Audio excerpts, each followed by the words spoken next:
What's up guys? Today we're going to be looking at how to gap your spark plugs for your Mazdaspeed. Alright guys, when we're talking about the gap of a spark plug, we're talking about that gap right there between the top piece and the electrode in the middle, or whatever you would call that. But you want to gap them very specific to what engine you're running.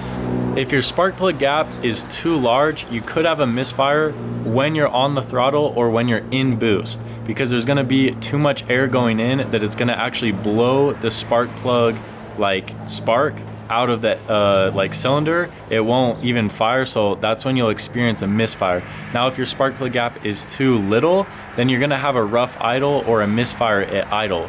So the best idea is to ask your tuner what spark plug gap you should use. That way you can get an exact idea.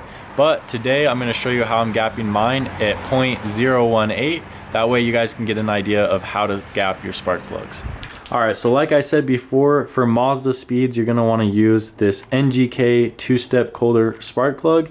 This is just the typical spark plug that everyone recommends because it works really well for this engine. Let me pull it out of this box so you guys see what it looks like.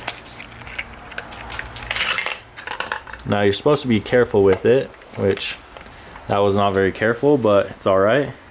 So we got this nice new spark plug. Alright guys, I moved inside so that I could show you with some better lighting. Alright guys, so as you can see, they have these measurements on the spark plug tool. Now this is the tool you're going to want to use to gap your spark plugs. But as you can see, it's thinner over here and it gets thicker as it goes down.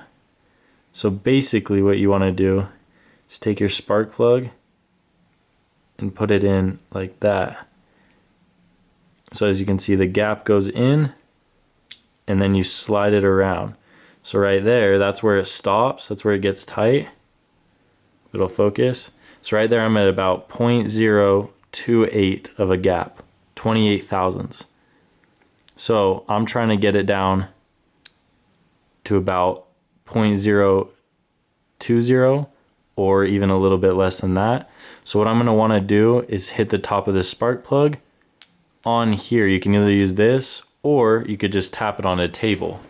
Now what I'm going to do is just tap it on a table kind of aggressively but not too hard. And now I normally do 3 taps and then I check it again, because you want to go very slow so you don't break anything or you hit it too hard.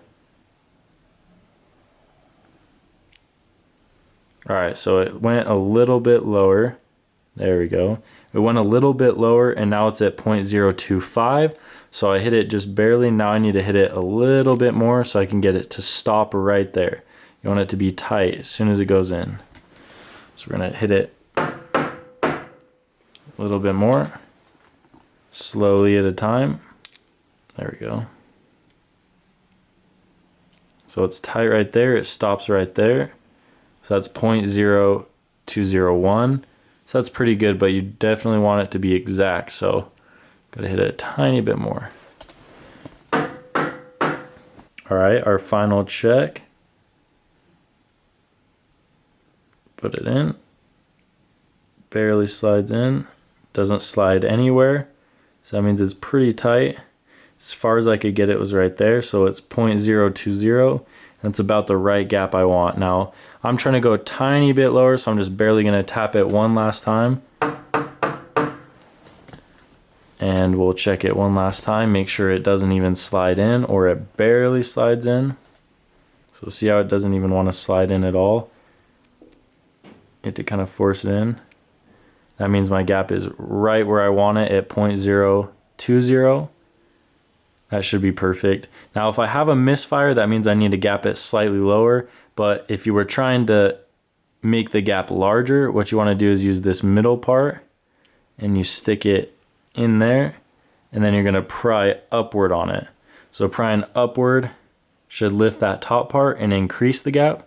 But I think we're ready to throw this in my Mazdaspeed. Alright guys, now that I have my spark plug gapped at 0.020 where I wanted it. Originally I was gonna go 0.018, but I think 0.020 or 20 thousandths should be perfect. So we're ready to throw this guy in. Now I already did the other 3. And as you can see, this is the coil that goes in there, so you're gonna wanna pull that out. Then you can get your spark plug, drop it in nice and gently. Hopefully it goes in how it's supposed to. And then you're gonna wanna grab your trusty spark plug tool and start installing it. Now, I didn't lube my spark plugs or anything like that. Some people will say you're supposed to put some anti-seize on your spark plugs, but it's really not necessary unless, you know, you're putting them in super tight or something like that. You're not really supposed to put your spark plugs in tight. You want to just do it till it's snug, and then you do like a quarter turn after they're snug. That's usually about the general rule. All right, so now my spark plug is tight. I'm gonna put my ratchet on there. Just barely do a little quarter turn like that. That's honestly plenty. Yep. Just want it snug, that's it. Hopefully this helps someone who's gapping their spark plugs. If you guys have any questions of what gap you need, put it down in the comments and I'll be sure to help you guys out. Thank you so much for watching today's video. Be sure to subscribe and I'll catch you guys tomorrow.